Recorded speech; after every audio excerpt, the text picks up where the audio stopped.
how else could I, with very little cost to myself as a globalist, interrupt America's protein supply? Screworms would be a nice weapon because all you have to do is let them come back. Very low cost, right? The agenda. And so this paradigm that I've been working under, I predicted, my paradigm did, that Nord Stream would be cut and that they would target BASF, the biggest chemical company in the world there in Ludwigshafen, Germany. So Misako Ganaha and I went to Ludwigshafen twice at BASF. It's a 10 square kilometer plant. And we, on the second trip, we were inside getting a tour. And I asked the guy giving the man giving us a tour, what happens if BASF gets interrupted? And he said, BASF is dead because Nord Stream feeds BASF, right? And they need it to make many thousands of chemicals, including nitrogenous fertilizers, which BASF at Ludwigshafen, the first place they ever used the Haber-Bosch process to make ammonia-based fertilizers was 1914, right? The year the canal opened, Panama Canal. And so it's really important. So I thought, using the old Carver matrix, which is something every young special forces soldier learns, Carver matrix is how you select targets. When you got all these targets on the menu you could hit, which one should you actually hit? First, you need to know the commander's intent. I'm going somewhere with this. It's very important. And so if the commander's intent, the globalists, let's say, if their intent is to deindustrialize Europe and to cause global famines and to cause population reduction, what would I do to affect the commander's intent to deindustrialize Europe and decrease the food supply and cause all kinds of other havoc? You want to do as much havoc as you can with as little effort, right? And so on the Carver matrix, criticality, accessibility, recuperability, vulnerability, effect, right? These are the you put all your potential targets on the list and you number them. I would say take out Nord Stream to take out BASF. That would be number one target, right? So that's why Misako Ganaha and I went to BASF twice, because I'm like, wow, that's one-stop shopping. And boom, they took it out. I had bought an separate iPad, just to track Nord Stream flows, because you could see how many cubic meters per second were flowing through Nord Stream through a certain website. And one night or one day, it just went to zero. And I said, because that iPad was for nothing but Nord Stream flows. And so I started calling around like, hey, looks like it's gone to zero. Is something wrong with the site? Then the next thing you know, we see it on TV, bubbling to the sea, right? It was somebody destroyed it. Of course, the United States and others blamed it on Russia. Why would Russia destroy their own pipeline? We clearly did it. It was either the United States or space aliens, one or the other, right? So likewise, I used that same paradigm to predict Groningen gas field would be shut in Netherlands, which is in northern Netherlands. I went there in March of 2023, and I think I was on the Jordan Peterson show with Ava Vlardingerberg. I may have said it on that show that I think that they're going to close Groningen. And many people are like, that's insane. They would never close Groningen. That's the biggest gas field in Europe.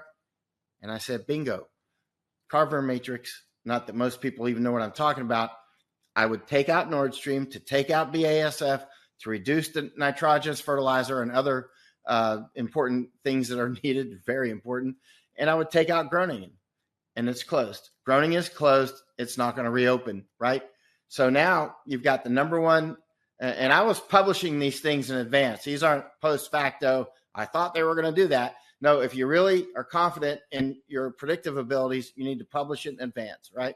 And Screworms, when you were in Panama and you went to the Darien Gap, kudos to you, by the way, we talked about the Screworm program in Panama about 3 years ago. People can look up my name and Screworms. This is a flesh-eating worm. The larvae they eat all flesh, right? I mean, all like mammals, including kill people, right? But they kill cattle, have cost the United States billions of dollars in cattle and sheep and goats and kill dogs and people.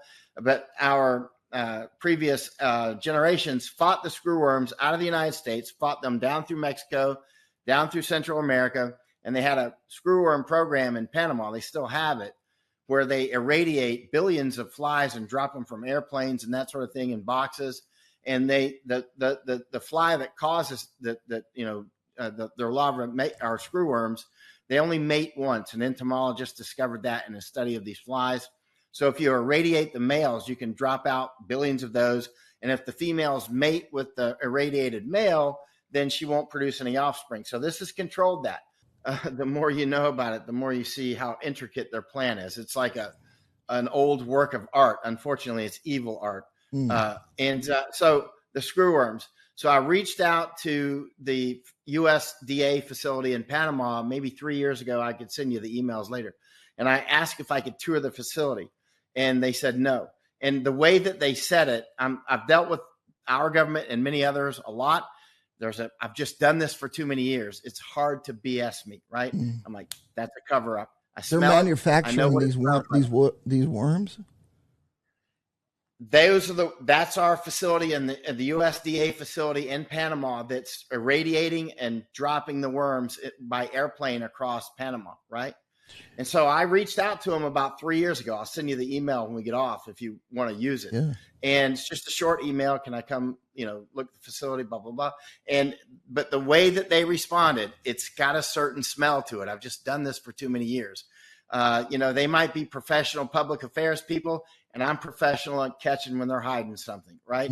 And the reason I even reached out to them is because I thought that something might be up, because under the paradigm that I'm operating under, I'm like, screwworms. What else could I, with very little cost to myself as a globalist, interrupt America's protein supply? Screwworms would be a nice weapon, because all you have to do is let them come back. Very low cost, right? So I reached out to them, and they're like, no, I'll send you the emails. And so now there's screwworms outbreaking all over Central America. They're moving their way up, and they're out of control.